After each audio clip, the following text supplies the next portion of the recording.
Циклус едукативни емисии кои ќе ги опфатат основните начала за безбедноста на храна и храна на животни, општи и посебни хигиенски барања за храната со цел високо ниво на заштита на здравјето на потрошувачите во однос на храната. Земајќи ја разновидноста при снабдување со храна, вклучувајќи ја и храната со традиционални карактеристики. Кои се неопходните услови да се започне бизнис со храна? Означување, рекламирање и презентирање на храна и многу друго во Безбедна храна, здрава иднина. Со Светлана Коларич.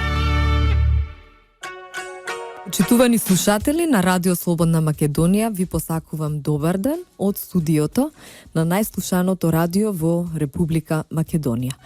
Денешната тема е млеко.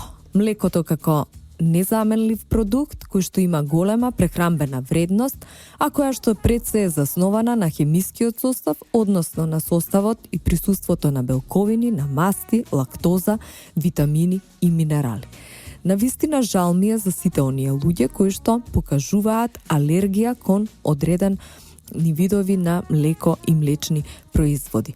Дефинитивно, млекото е незаменлива намирница за секој еден човек.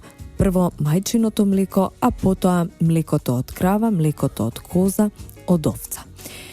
Каков е хемискиот состав на кравиото млеко, можам само да споменам дека има околу 87,5% вода и околу 12,5% сува материја. Количината на поедини состојци е исто така различна.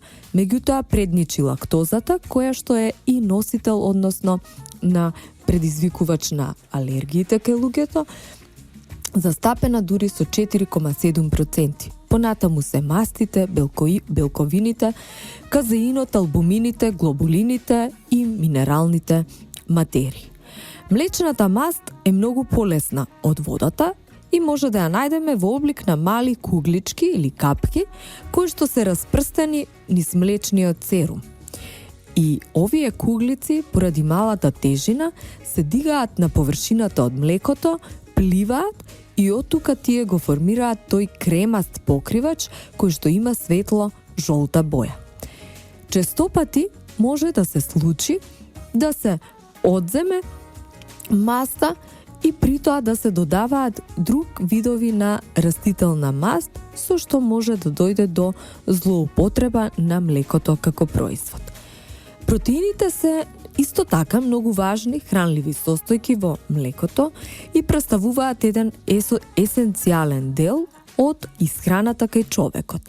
Тие се наоѓаат во млекото како раствор и при тоа се користат од нашиот дигестивен тракт и црниот дроб, при тоа разградувајќи се до многу едноставни состојци, односно аминокиселини.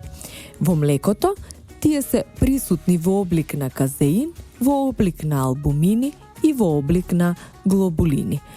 Има околу 80% на казеин, кој што се состои од компоненти кои што заедно чинат, односно сочинуваат комплексни честици или мицели. Меѓутоа, исто така во млекото има и протеини на сурутка или уште се нарекуваат серумски протеини. Овие ја имаат таа висока нутритивна вредност. Млекото се состои и од минерали, која што концентрација е некаде помала од 1%, но секако млекото е многу важен извор на калциум, на натриум, на калиум и магнезиум, но исто така се појавуваат и фосфати, хлориди, цитрати и казеинати.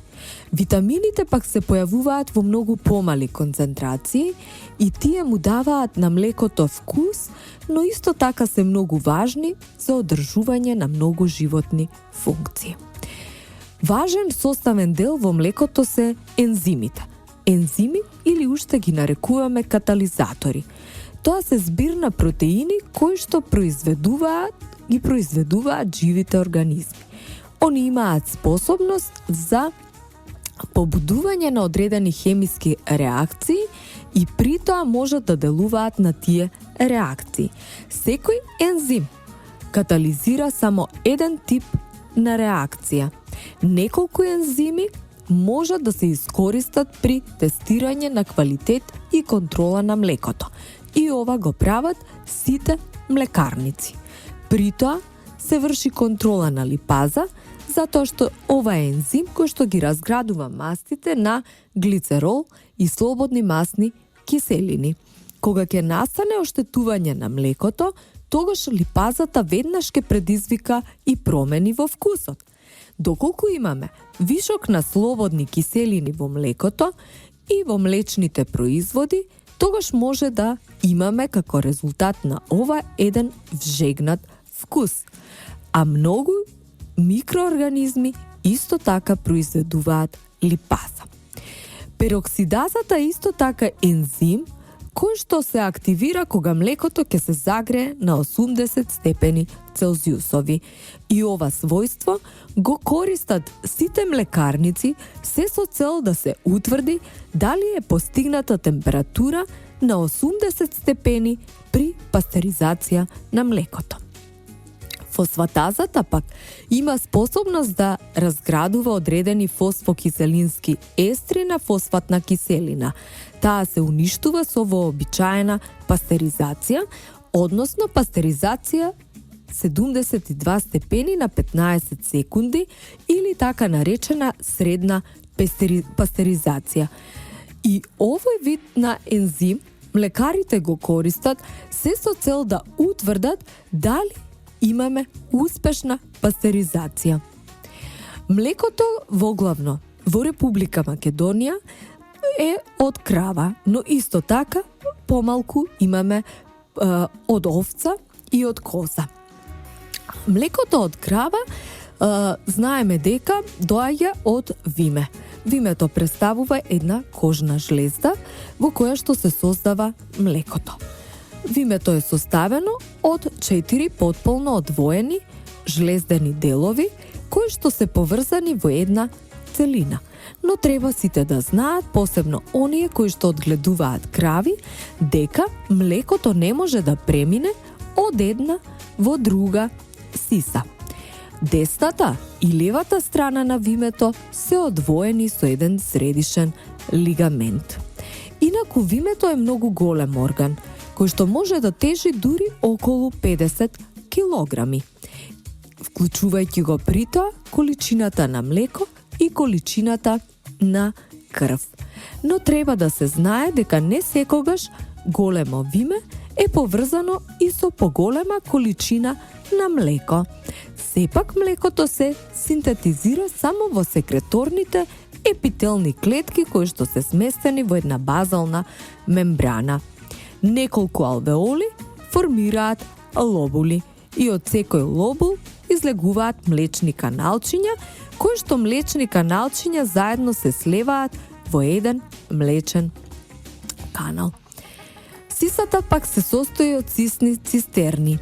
На местото каде што се сретнуваат цистерната и сисниот канал, тука се формира една розета која што представува една локална одбрана од маститис. И ова е многу важен дел, бидејќи овој дел, ако е затворен, тогаш има улога да представува една бариера или пак порта за да се спречи навлегувањето на патогените бактерии. Млечната жлезда е многу добро проткаена со крв.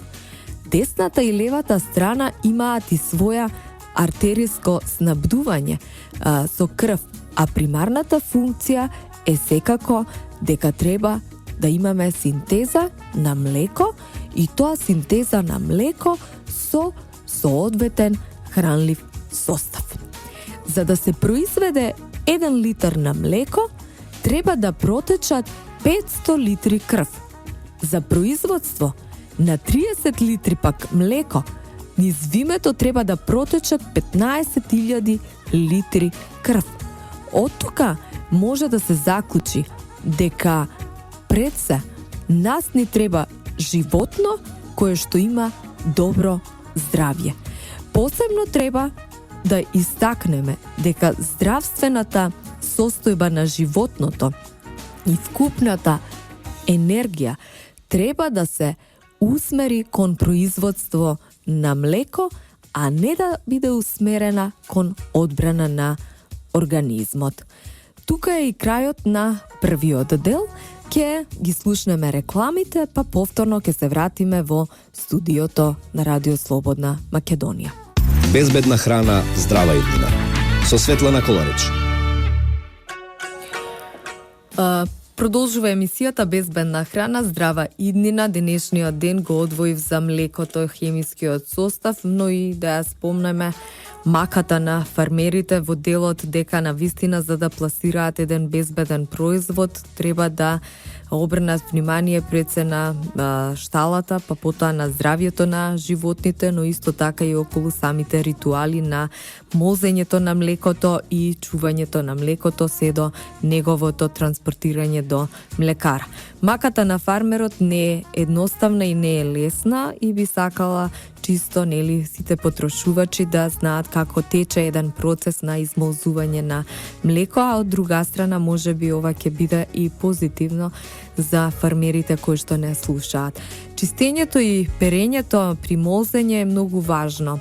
Важно е и многу се вика во последно време, посебно е извикано во Европската Унија, каде што квалитетот на млеко бара да суровото млеко исполни соодветни критериуми во однос на вкупниот број на микроорганизми и соматски клетки. Во Европската Унија станува збор за бројки од 100.000 микроорганизми и 400.000 соматски клетки, каде што за жал во Република Македонија многу мал процент од фармите ги задоволуваат овие барања. Останатиот дел на фарми секако дека треба да вложат многу повеќе труд и знаење за да го постигнеме овој квалитет. Чистењето и перењето спомнав дека на самото виме е многу важен ритуал, бидејќи треба да се отстрани целата видлива нечистотија, како што е фецес, прострка, понатаму кал, или пак да се отстранат резидуални дезинфициенси кои што ги користат фармерите, како и бактериите кои што можат да доведат до контаминација на млеко. Секако дека многу е полесно доколку имаме молзни апарати кои што се испрани, исчистени и дезинфицирани и тие се користат за да се измолзе млекото, за разлика од рачното молзење кое што на вистина бара поголема енергија, од друга страна не гарантира дека ќе добиеме млеко со соодветен квалитет. Истражувањата покажуваат дека бројот на бактерии не е секогаш и поврзан со нечистотија, но секогаш треба да се знае дека сите крави треба пред молзењето да се исчистат, а не само оние крави каде што имаме видлива нечистотија. Сисите и вимето треба да бидат исперени, да бидат исушени и да бидат дезинфицирани, се со цел да добиеме квалитетно млеко. Контаминацијата со бактерии од околината пред се е присутна повеќе од видливо. Контаминацијата доаѓа секако од самото одгледувалиште, од сеното, од сламата, од прострирката, па дури од самиот молзач. И треба пред се сисите да бидат исчистени, односно исперени со една течна вода, течна обична вода. А ако се пере од канта, секако дека треба, потребно е за секое животно да се промени и самата вода. Кај многу прљаво виме треба да се примени и перење со неутрални сапуни, а потоа да биде исперено со чиста вода. Понатаму треба да биде исушено и идеално е да имаме еднократни тоалетни хартии за секоја крава, се зема нова, се со цел да се спречи пренесувањето на патогени причинители или пак маститис помеѓу кравите. Иако е можно, секој пат да се користи за поединечната сиса, се со цел да немаме исто така пренесување на патогени бактерии од една на друга сиса. Откако сме го премиле животното, понатаму се обавува и самиот чин на молзење и потребно е при тоа да се внимава на самиот тек на молзење. Повремено треба да се исклучува апаратот, да се тргнат чашките, да се промасира самото виме, па да се направи можеби и дезинфекција после самото молзење. Кога ќе се стимулира самиот рефлекс на отпуштање на млеко, а не да се инхибира, доста е важно да се постапува со кравите на еден соодветен начин. Односно, на нив им смета бука, исто така вклучување и исклучување на опремата, понатаму пуштање на кравите во измолзувалиштето и така натаму. Овој процес, доколку е сведен на минимум, тогаш ќе имаме и многу поголема дажба на млеко. Секако дека многу е важно дека и самиот молзач, односно фармер, мора да носи чиста облека, а исто така рацете и подлактиците мора да бидат испрани пред молзење и треба за цело време на молзењето да бидат чисти. Ова е многу важен момент, бидејќи честопати и самиот фармер или молзач можат да бидат носители на голем број патогени микроорганизми кои што би ни направиле проблем кај вимето на кравата. Исто така, задолжително е секој фармер пред да почне да го молзе млекото, треба да има еден посебен, посебен сад кој што има темна боја и тој е составен од 4 одвоени сегменти и треба да се измозат по неколку капки млеко, се со цел да се види физичко, хемиски или органолептички неправилности. И ова е многу едноставен, ефтин начин кој што би можел да не наведе дека можеби во кај кравата има некој проблем. Животните кои што пак произведуваат млеко, кај кои што се утврдени неправилности или кои што покажуваат клинички знаци на болест, мора јасно да бидат означени. При тоа е потребно тие да бидат последни измолзени во засебни садови, а понатаму ова млеко треба да биде фрлено. Или пак може да се даде за исхрана на другите животни, но не да оди во преработувачки капацитет и да заврши на трпезата кај потрошувачот. После молзењето потребно е повторно да се изврши дезинфекција на вимето, заради тоа што спомнав дека не целото млеко од вимето се измолзува, туку имаме и еден дел на млеко, 1% кој што останува во самото виме, а е потребно околу 15 минути на тие мускули кои што се наоѓаат на сисите за да ја затворат портата и за тие 15 минути можат да навлезат микроорганизми и да го расипат резидуалното млеко, а од тука да наштетат и на млечната жлезда. Успешното одгледување на крави мора да ги почитува и биолошките барања на животните. Односно, треба секој фармер да има и знаење за сето она што го бара едно животно. Може би е темата интересна, за некого смешна, но сепак е многу важно дека секој фармер треба да знае дека неговото животно или храна или крава бара соодветен чист воздух, понатаму топлина, соодветно хранење и соодветно однесување.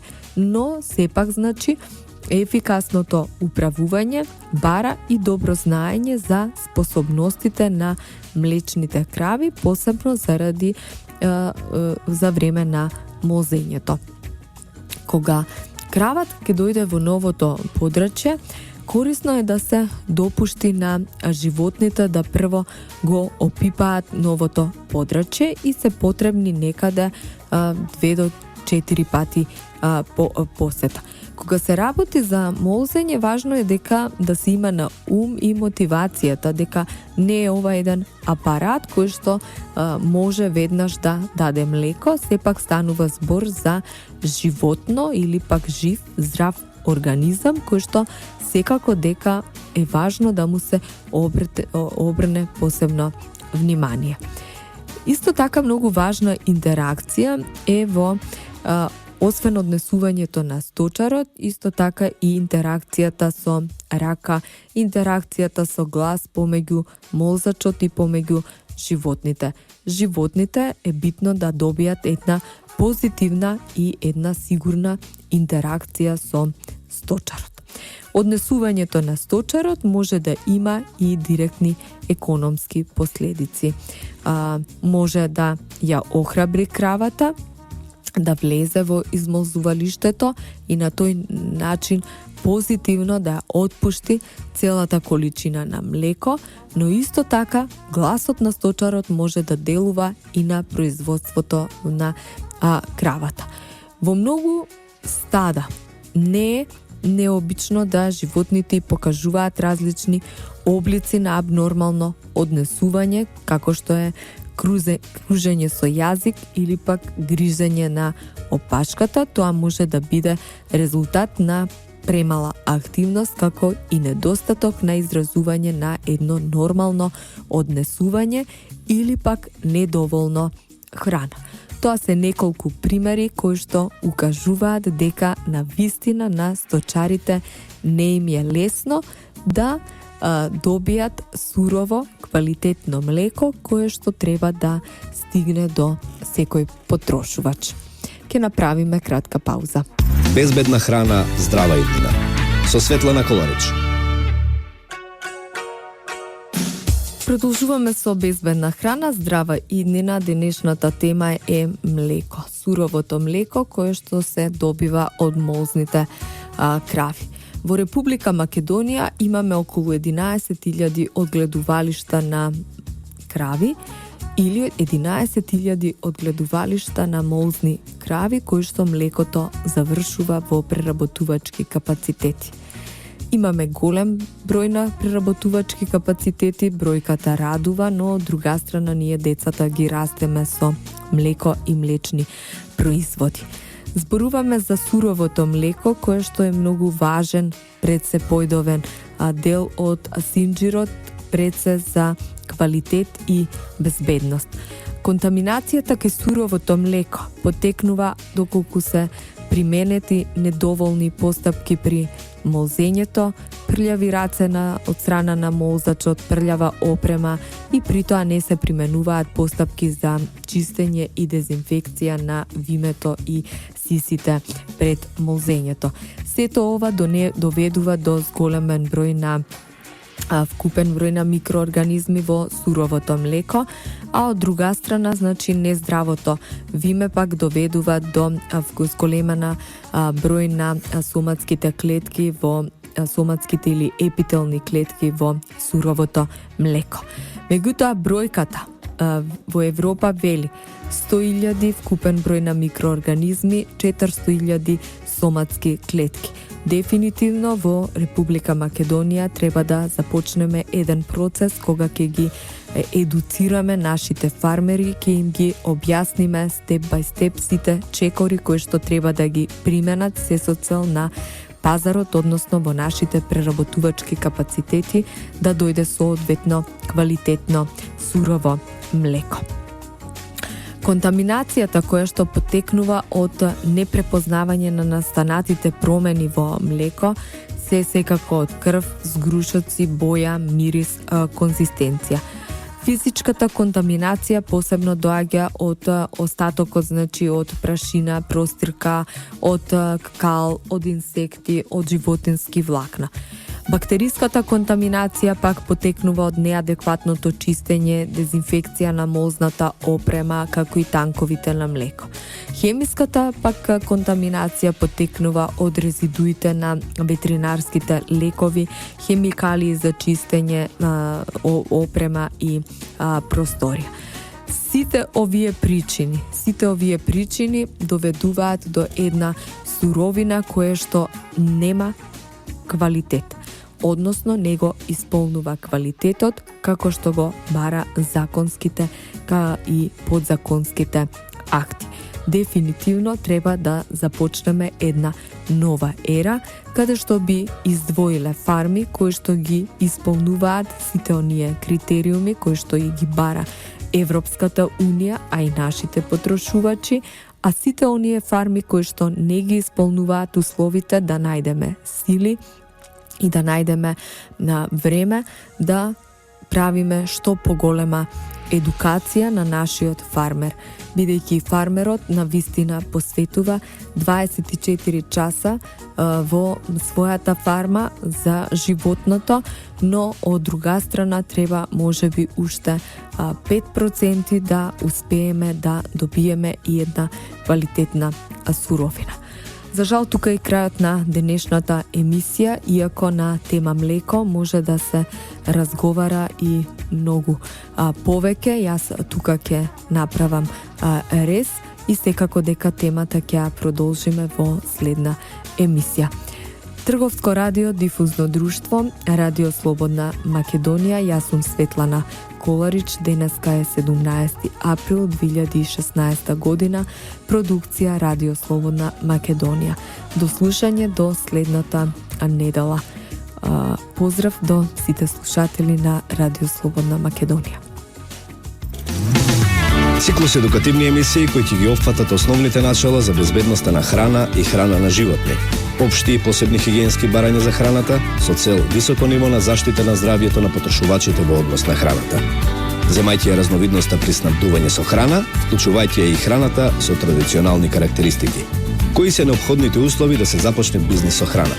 Означување, рекламирање и презентирање на храна и многу друго во Безбедна храна, здрава иднина.